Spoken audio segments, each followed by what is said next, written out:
a todas las personas que están siguiendo la transmisión del servicio de hoy en vivo. Deseamos de corazón que este servicio también pueda impactar la vida de cada uno de ustedes. Seguramente ustedes se preguntarán si existe un hogar o una familia perfecta. Y usted pudiera pensar, bueno, la mía casi, le faltan unos detallitos, pero por lo demás es casi perfecto. Otro dirá, perfecto. Perfecto nomás que es Dios. Nadie es perfecto. Tal vez se habrá hecho esta pregunta, ¿cómo sería la familia si el pecado no estuviera presente? Si en nuestra familia no hubiera pecado, ¿cómo sería eso? Una familia donde la carnalidad, los celos, la violencia, las palabras ásperas no estuvieran presentes. Donde no haya inmoralidad sexual, donde no haya impureza ni libertinaje. Un hogar donde no se practique la idolatría ni la brujería. Sin odio, sin discordias, sin celos, sin arrebatos de ira, sin disensiones, sin sectarismo, sin envidia. Una familia donde los padres sean respetados por los hijos, sean honrados y obedecidos. Una familia donde los padres muestren disciplina, autoridad y amor para con los hijos. Así fue creado el primer y único hogar perfecto. Cuando Dios creó la familia allá en el huerto del Edén, lo creó perfecto. Ciertamente tenemos que hablar de la familia y decir que todas las familias tienen fortalezas y debilidades. Todas tienen sus fortalezas, todas tienen sus debilidades. Ninguna familia es tan mala que no tenga alguna fortaleza. Usted dirá, pero ¿cómo es eso? No sé, que esa familia se la mantienen matándose en todos ellos. Bueno, la fortaleza es que se matan y siguen unidos. Pero una fortaleza tienen. Tampoco, ninguna familia es tan buena que no exhiba debilidades. Toda familia tiene fortalezas y tiene debilidades.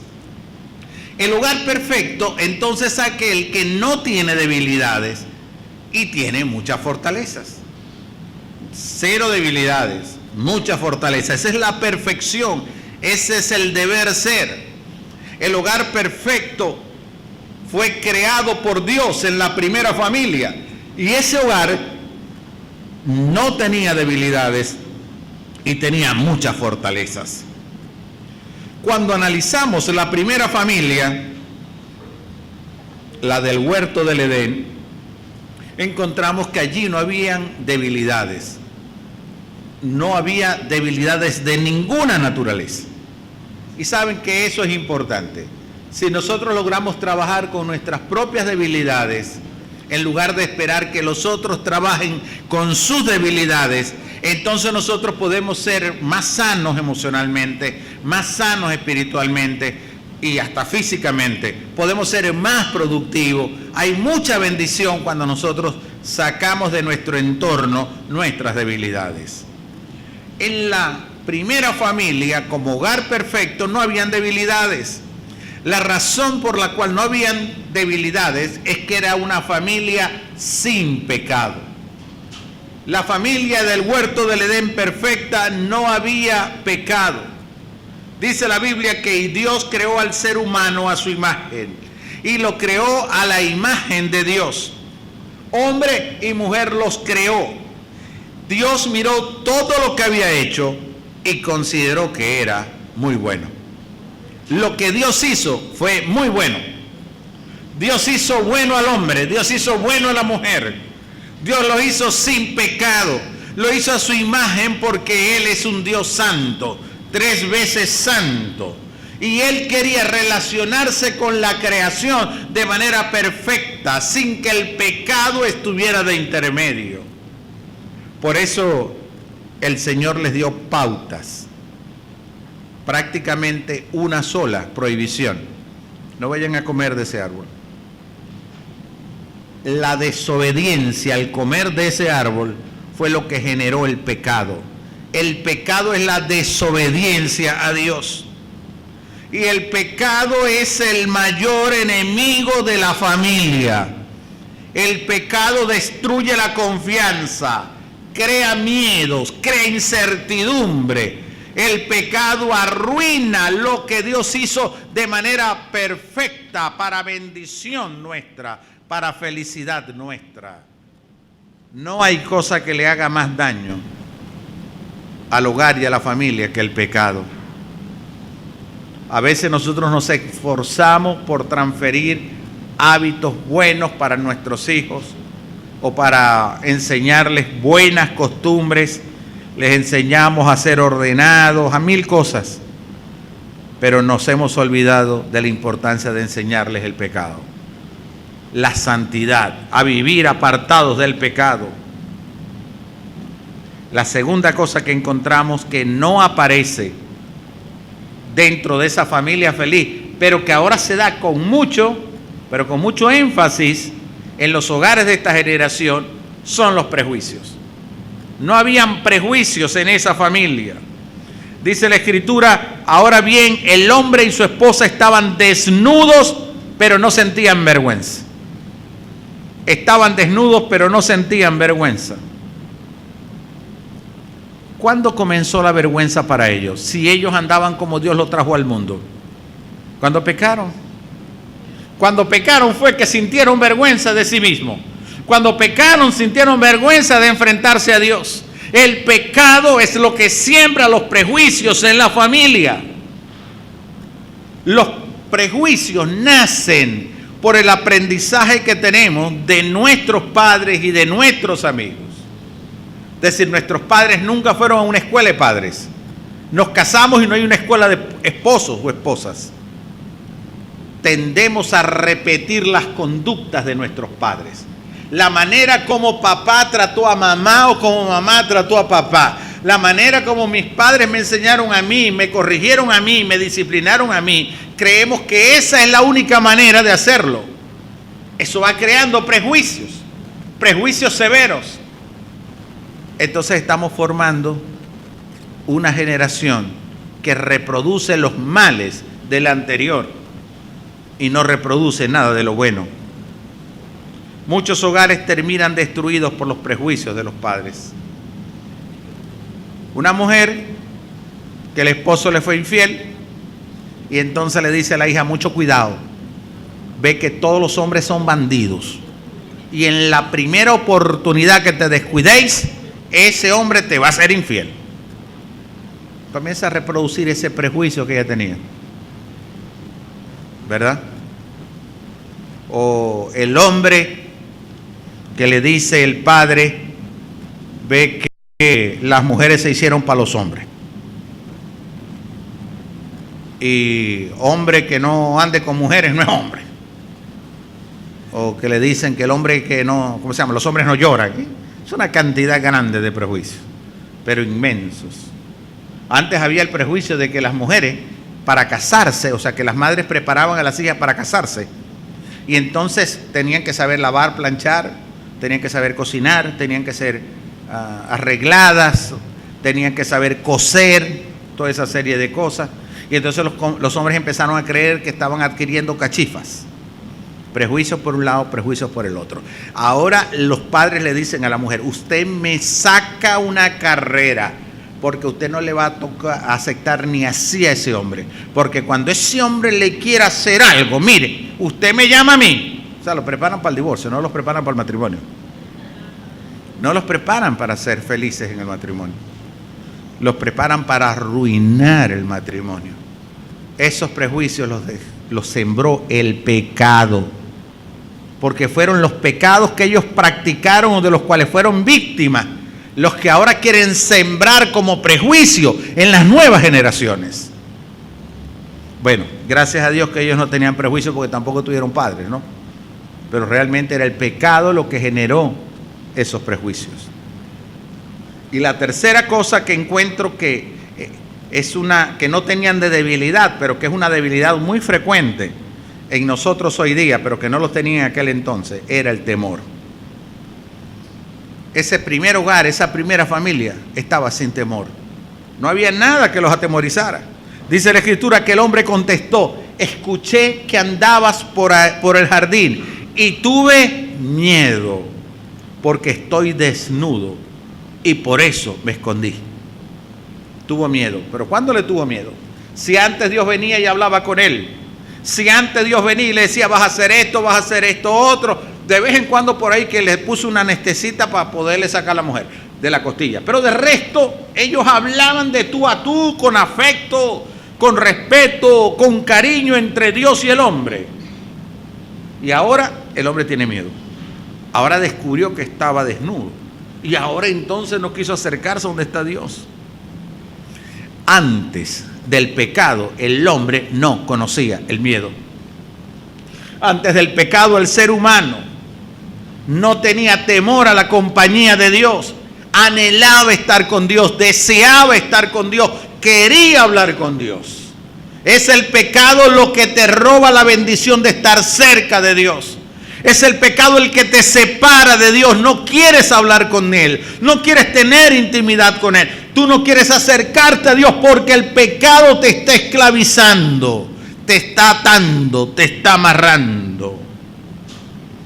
Ciertamente los miedos o los temores en algunos casos son sanos y son justificados.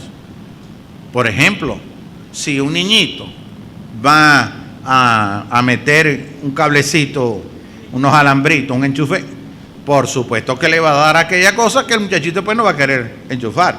Ok, eso es un temor justificado. Eso le va a preservar a él de no tener un accidente con la electricidad. Pero la mayoría de los temores que están en el hogar son temores sin justificación.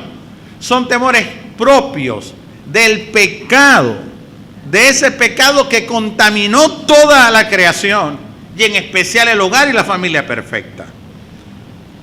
Ese pecado produjo el miedo y ese miedo arruinó el hogar. Destruyó el hogar, acabó con el hogar. Antes la gente pensaba que el lugar donde estaba más seguro era el hogar, era la casa. Pero hemos llegado a tiempos espantosos. La gente no se siente segura en su casa. Teme al resto de la familia.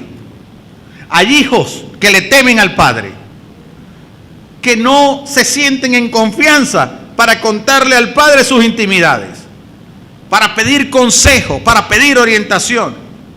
Prefieren guardarse las cosas o engañar al padre, porque saben que si va a hablar con el padre lo descalificará, lo humillará, lo golpeará, hará con él la vida cuadritos. Y entonces el muchacho no le teme a la calle, es capaz de enfrentar lo que sea en la calle, pero a su padre le tiene miedo. Hijos que le temen a los padres. ¿Verdad que no puede haber otra tragedia peor que esa? Padres que le temen a los hijos. Padres que le temen a los hijos. Temen que las decisiones que están haciendo o tomando sus hijos no sean las mejores. Temen que los amigos y amigas que han escogido no sean los mejores. Temen que los lugares que frecuentan no sean los mejores. Temen que las cosas que estén consumiendo no sean las mejores. El hogar se llenó de miedo, se llenó de temor. Gente que yo conozco que esconde la cartera porque teme que en su casa lo roben. Dice, bueno, si quieren en la calle me montan una pistola, pero aquí me duermen. A lo que te quedáis dormido, te robaron. Esposos y esposas que se tienen miedo, que se temen. Cuando no está en la casa está pensando ella, ¿qué estará haciendo? ¿Con quién estará? Hombres que temen, le tienen miedo a su esposa. Si mi mujer se entera. Los temores que han sembrado el pecado están robando la felicidad del hogar. Están robando la felicidad del matrimonio. La perfección del matrimonio la arruinó el pecado, sembrando prejuicios y sembrando temores. Sin embargo, en esa primera familia de la cual estamos hablando, la cual fue creada a la perfección, no tenía esas debilidades, es decir, no tenía pecado, no tenía prejuicio, no tenía temores, pero esa primera familia tenía muchas fortalezas. La mayor de esas fortalezas era la bendición divina. Tenía la bendición divina. Mire cómo dice el pasaje en Génesis 1:28. Luego Dios los bendijo con las siguientes palabras. Dios los bendijo y se le expresó la bendición. Y los bendijo de esta manera: sean fructíferos y multiplíquense, llenen la tierra y gobiernen sobre ella, reinen sobre los peces del mar, las aves del cielo y todos los animales que corren por el suelo. Dios le dio bendición, bendijo el hogar y no estaba el pecado todavía ahí. Y Dios le estaba dando bendición. ¿Y la bendición qué era? Fructifiquen, multiplíquense, llenen la tierra, gobiernen, reinen. Les estaba bendiciendo con esas palabras. Desde entonces hasta hoy, todos nosotros queremos hogares que tengan la bendición de Dios. Y usted llega a cualquier casa y consigue un letrerito que dice: Dios bendiga este hogar. Y va para la nevera y Dios bendiga este hogar. Y los que son un poco más viejos así, ya mayores, como Jaime, Jesús, vos recordáis que en algunas casas de Caracas, Jesús está hablante, no te voy a ver para atrás, recordáis que en la Caracas vieja las direcciones estaban puestas con unos letreros en metal, en hierro creo, no sé, en aluminio, que decía: Dios bendiga este hogar, y decía 8-40. ¿Sí lo recuerda, verdad? Es decir, la bendición de Dios o la petición de la bendición de Dios comenzaba desde el frente de la casa hasta el final de la casa. Por donde quiera se pedía la bendición. Es bueno pedir la bendición. Es muy bueno pedir la bendición para el hogar. Pero la bendición de Dios no vendrá mientras el pecado esté en el hogar. Sin santidad no se puede experimentar la bendición de Dios.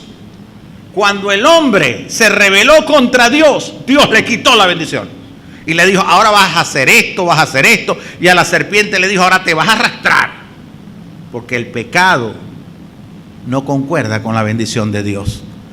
Porque donde hay pecado, Dios no bendice, no lo puede hacer, porque Dios quiere bendecir o quiere premiar a través de su bendición el esfuerzo por vivir en santidad, apartado del pecado. Qué broma. Nosotros tenemos cuestiones que son culturales. Enseñamos a nuestros hijos a que pidieran la bendición. Y el muchachito, antes de irse, o grande ya, está adulto, le dice: bendición papá, bendición mamá. ¿Y qué decimos? ¿Por qué no decimos: Dios te guarde en santidad? Porque Dios no lo va a bendecir, se va a ir a pecar. Dios no va a bendecir tu hogar ni tu familia si alguno de tus hijos está en pecado.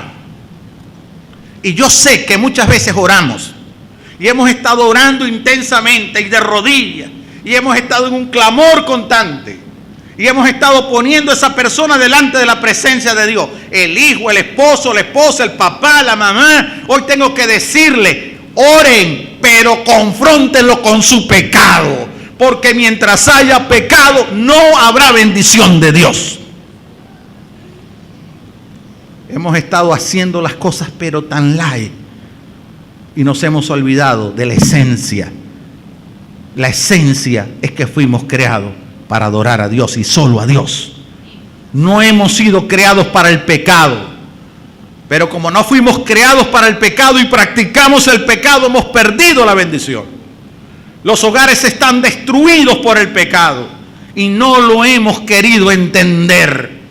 Hemos sido complacientes con el pecado de la familia.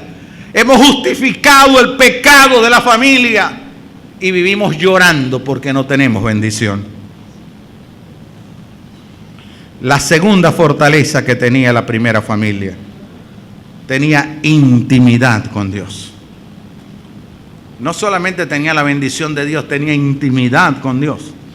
Dice que cuando el día comenzó a refrescar, oyeron al hombre y la mujer que el Dios Señor andaba recorriendo el jardín. Entonces corrieron a esconderse entre los árboles para que Dios no los viera. Pero Dios, el Señor, llamó al hombre y le dijo: ¿dónde estás? El hombre contestó: escuché que andabas por el jardín y tuve miedo porque estoy desnudo. Por eso me escondí. Antes del pecado, el hombre iba al encuentro con Dios. Cuando llegó el pecado, el hombre salió a esconderse. Salió a irse detrás de los árboles. Pero me gusta mucho ese texto. Aun cuando estés en pecado y te quieras esconder de Dios, Dios irá a tu encuentro. Dios te confrontará con tu pecado. Dios hará que entiendas la importancia de la vida en santidad. No habrá manera, no tiene otra estrategia Él. Como leí en estos días, Dios nunca tiene un plan B. Dios tiene un solo plan y lo ejecuta para bendición nuestra. Ningún hogar alejado de Dios podrá ser perfecto. Ningún hogar que saque a Dios de sus decisiones, de su comportamiento, podrá ser perfecto. Entre más nos acerquemos a Dios, más lejos vamos a estar del pecado. ¿Qué hubiera pasado si Adán y Eva, en lugar de estar cerca de la serpiente, se hubieran mantenido cerca de Dios?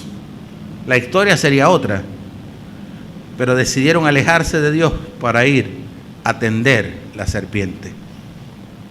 Hay muchas serpientes que están introduciendo el pecado en nuestras familias y hemos preferido escuchar a la serpiente que buscar de Dios. Nunca un hogar alejado de Dios podrá ser perfecto. La otra cosa es que no podemos ser indiferentes ante las cosas de Dios. Cuando nos tornamos indiferentes, más cercanos estaremos del pecado. Cuando usted le da igual, como decimos los jóvenes, no resbala Dios, ok, entonces te estás acercando más al pecado. Voy a poner un ejemplo muy sencillito. Ustedes hoy vinieron aquí a la casa del Señor, superaron algunos obstáculos, qué chévere. ¿Cuáles son las tentaciones que usted puede tener aquí? ¿Algún brollo? ¿Alguna raicita de amargura? Cositas de esas, más nada de eso, que también son pecados. Pero ¿y si usted se hubiera quedado en la casa? ¿O usted hubiera salido con los amigos? ¿O con las amigas? ¿Cuánto peligro y pecado tendría? Entonces no podemos ser indiferentes con las cosas de Dios. Tenemos que acercarnos a Dios. Tenemos que buscar a Dios. La única alternativa para sacar el pecado del hogar tiene que ser buscar a Dios. La tercera bendición de Dios, la tercera fortaleza que tuvo ese hogar perfecto, fue la instrucción de Dios. Fue la instrucción divina. Dice el autor del libro de Génesis: y Dios el Señor dio al hombre la siguiente orden: pueden comer de todo árbol del huerto, pero no debes comer del árbol del conocimiento del bien y del mal, porque el día que comas de él, ciertamente morirás. La instrucción de Dios fue clarita, sencilla. Usted tiene libertad para todo, salvo para comer de ese árbol. El día que usted coma de ese árbol, como consecuencia de la desobediencia, usted va a morir. Esas son instrucciones. Y fíjense que las instrucciones de Dios son sencillitas. No tienen ningún tipo de dificultad. Yo no me imaginé a Dios entregándole un manual y diciéndole: mire, compañero, usted va ahora a sojuzgar, va a administrar, usted va a gerenciar la tierra. Aquí tiene el manual. A las vacas usted las va a ordeñar así, así, así, asado. A los periquitos le va a dar el alpiste así, así, alzado. Y al otro, no, lo que le dio fue plena libertad. Y la norma, la instrucción fue una sola: no comas de eso. Si desobedeces vas a morir. Una sola. Y el ser humano, prefirió desobedecer que disfrutar del hogar perfecto, de la familia perfecta. Cuando Dios creó el hogar, Dios le dio instrucciones. Pero después que el hogar empezó a experimentar el pecado y las consecuencias de ese pecado, Dios no lo abandonó, sino que Dios comenzó a darle nuevas instrucciones. Es que Dios de verdad es amor. Pero ahora Dios comenzó a ser un poco más explícito, concreto. Dios entrega esas instrucciones que tienen que ser atendidas por toda la familia que quiere ser feliz. Es decir, usted decide, ¿es feliz con su amargura? Chévere, no obedezca al Señor. ¿Es feliz con su pecado? Chévere, no hay ningún problema, siga. Si eso lo hace feliz, lo cierto es que no es feliz. No es feliz. Y para poder ser feliz hay que seguir las instrucciones. Las instrucciones de Dios para el hogar, para la familia, son sencillas. Establece la técnica del peso y el contrapeso.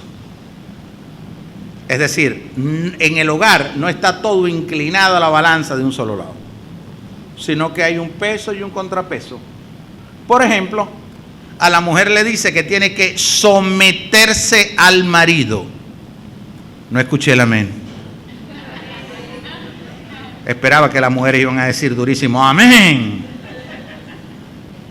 Y ya los hombres estamos tan sometidos que ni siquiera dijimos amén, por temor a represalia. Me imagino que le dijeron, ve, si del pastor hablar de someterse a la mujer y llegas a decir algo en la casa te espero. Pero la Biblia dice que la mujer tiene que someterse al marido. ¿Bajo qué circunstancias debe someterse al marido? En todas. ¿Bajo qué condición? En todas. Eso no está condicionado a nada. La mujer debe someterse al marido. Y la que no se quiera someter, yo le doy un consejo, no se case.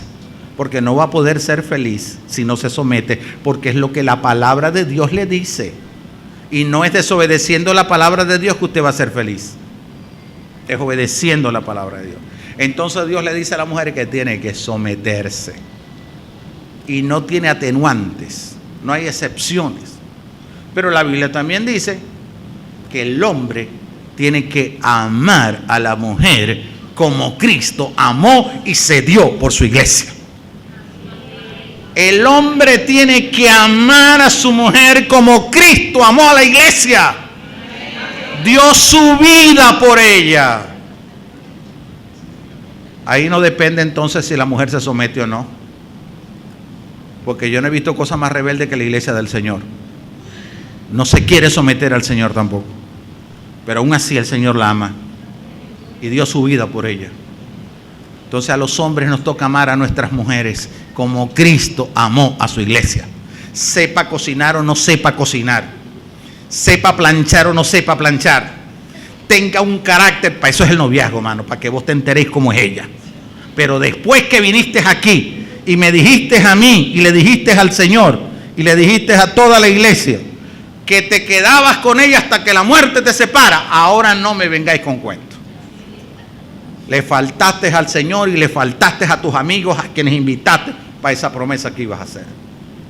Entonces un peso y un contrapeso, ¿verdad? Ah, no, que ella no se somete. Ah, no, que ella cocina feo, que ella se para tarde. No, hermano, ponete a casar eso en el noviazgo. Más nada. Yo llamaba a Edrey todos los días a las 6 de la mañana para ver si ya se había despertado.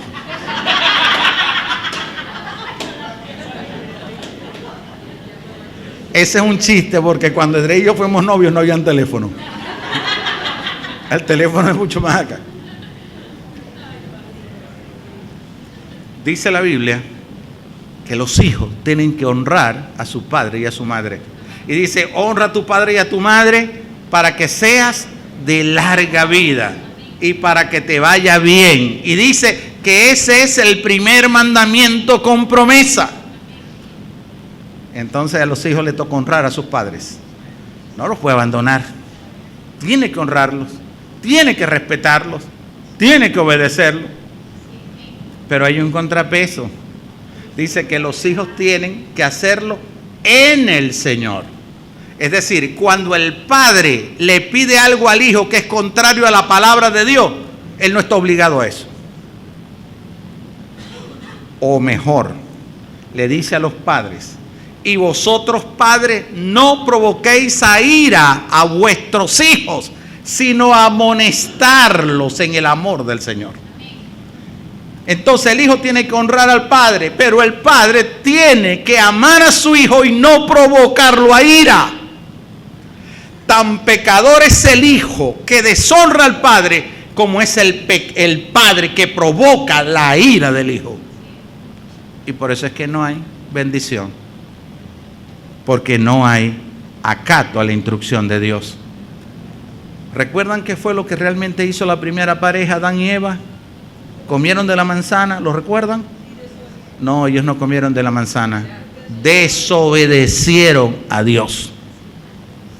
Cuando una familia desobedece a Dios, está pecando. Y la desobediencia a Dios produce que la bendición de Dios no se haga presente. La cuarta cosa, y termino. Tal vez los que nos están viendo con otro uso horario no tengan hambre, pero yo sí. Es la provisión divina. Dios le dio, fue el proveedor de esa primera familia. Y pudo ser el proveedor de todo lo que la familia necesita. ¿Con qué frecuencia nosotros somos embusteros?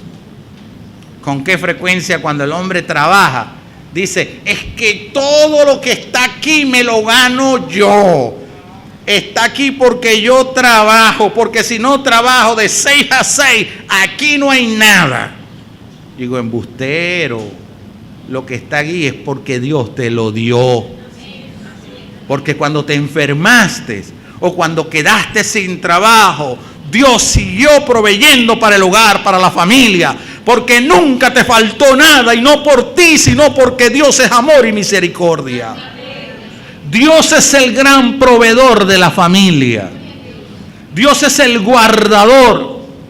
Dios es el que consuela los corazones heridos dentro de la familia, el que sana las heridas.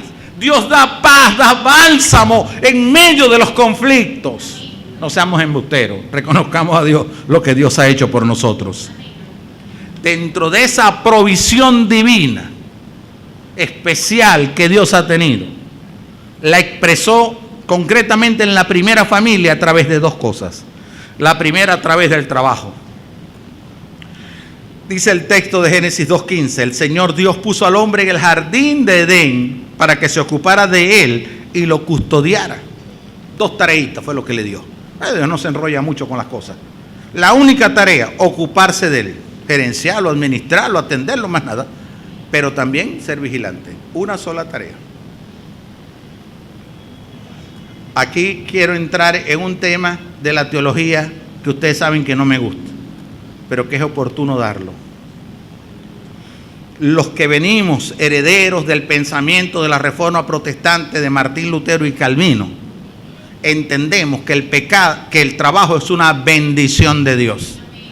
No es una consecuencia del pecado. Es una bendición de Dios. Esta orden la dio Dios antes de que llegara el pecado. Pero en el contexto católico, el trabajo es castigo de Dios. Y entonces consideran que nosotros tenemos que trabajar porque los primeros desobedecieron a Dios. No, antes de la desobediencia ya estaba el trabajo. Por eso es que Juan Calvino dice: si tú eres el limpiabota de la ciudad, tienes que ser el mejor. Si tú eres el herrero, tienes que ser el mejor. Si tú eres el plomero, tienes que ser el mejor.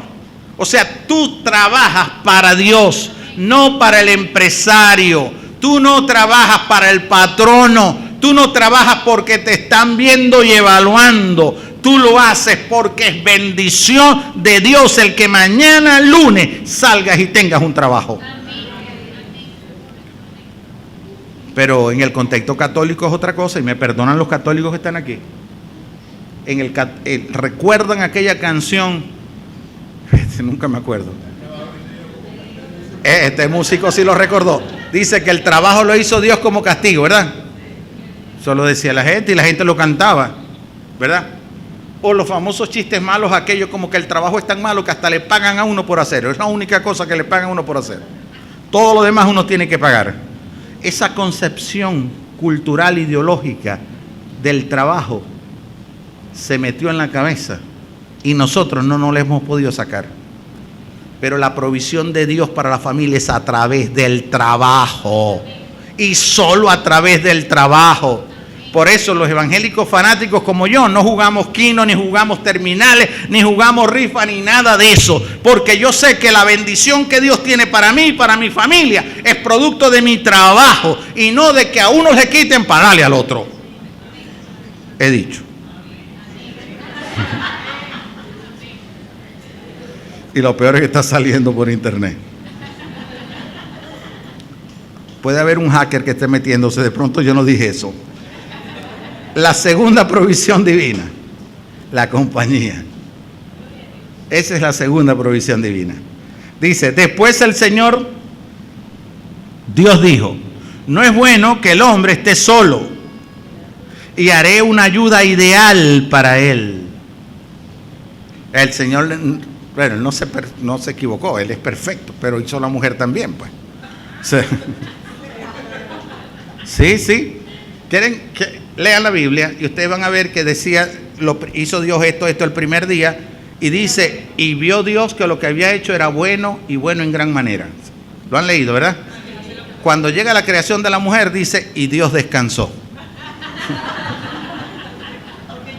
No, o sea, ahí no dijo que lo había hecho bueno, sino que quedó cansado.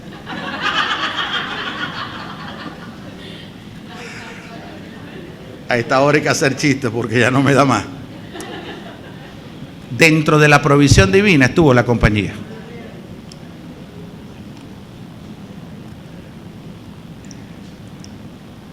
Dice el libro de Génesis. Después el Señor Dios dijo, no es bueno que el hombre esté solo. Haré una ayuda ideal para él. Cuando Dios le da eso a Adán no le faltaba nada.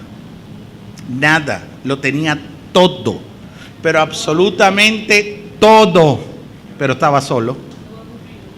Ese era el problema de él, estaba solo.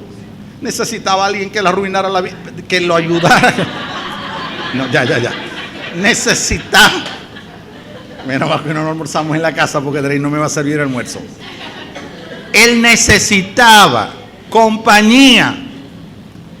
El hombre no puede estar solo. La soledad no es buena. Y Dios le entendió. Adán lo tenía todo, pero necesitaba la compañía. Hay padres que piensan que dándole todo a los hijos es suficiente y les retiran el tiempo de presencia, les retiran el tiempo de compañía. Están muy, pero muy agradecidos de su trabajo, pero no atienden a los hijos. Y dicen, no, porque es que ahora los dos tienen que trabajar. Concha, Ana Rosa no trabajó, la madre mía, 7 muchachos, y además de eso nos trajimos 2 pobres. Y papá era chichero. Y salimos adelante, como dicen hoy. No es dando lo material lo que hace feliz en el hogar. Tú le puedes dar todo lo que quieras a tu esposa porque tienes todo el dinero del mundo, pero no te tiene a su lado en el momento que te necesita. No te siente como el protector, no te siente como el hombre, como el que te cuida, no siente como el compañero, como el amigo, como el amante. ¿De qué le sirve que tú le des todo lo que tú quieras? Pero Dios lo entendió. Y por eso Dios le dio todas esas cosas a ese hombre. Todo lo que necesitaba. Adán tuvo 2 compañías que él necesitaba. La mujer y la compañía de Dios. Porque aun cuando él pecó, y aun cuando él desobedeció, y aun cuando él fue sacado del huerto del Edén, la presencia de Dios siempre fue manifiesta sobre el pecador. Aún así, Dios se hizo hombre en Cristo Jesús. Se encarnó y fue a la cruz del Calvario para pagar por todos nuestros pecados. Aún habiendo desobedecido, aún habiendo pecado. Porque la compañía de Dios es la gran fortaleza que tiene el hogar y tiene la familia. En una familia donde hay pecado no hay bendición. Pero para sacar el pecado de la familia tenemos que introducir a Dios, traer a Dios, vivir para Dios, seguir las instrucciones de Dios. Sin Dios en la familia no hay felicidad. Con el pecado en la familia, llámenlo como lo llamen, lo que hay es ruina y destrucción. Padre, gracias te damos por tu palabra. Te damos gracias, Señor, por todo lo que hemos aprendido en esta oportunidad. Gracias, Señor, porque tú creaste una familia perfecta para que sirviera de ejemplo para nosotros. Una familia, Señor, sin debilidades, pero que fue corrompida por el pecado, por la desobediencia. Yo quiero pedirte ahora, Señor, que tú bendigas a las familias de nuestra iglesia. Yo quiero, Señor, que ellas puedan reflexionar, interiorizar la importancia de vivir en santidad. Señor, que desaparezcan los temores. Señor, que tu presencia se haga manifiesta. Que haya tiempo para la familia, para el hogar. Que podamos comprender, Señor, que nada de lo que el mundo nos puede ofrecer es comparable con lo que la familia nos puede dar. Bendice, Señor, todos los hogares de esta iglesia. Bendice los que han venido hoy. Algunos, Señor, haciendo un esfuerzo real para estar aquí. Que la bendición tuya se haga presente. Bendice, Señor, todo lo que haremos esta semana, en el trabajo, en la escuela, donde quiera que estemos. Guárdanos, Señor, protégenos. Permite, Señor, que esta semana tú seas la razón de vida. Tú seas el centro, el objeto de nuestra adoración. Oramos en el nombre de Jesús, que es sobre todo nombre, y para quien sea la gloria eterna. Amén.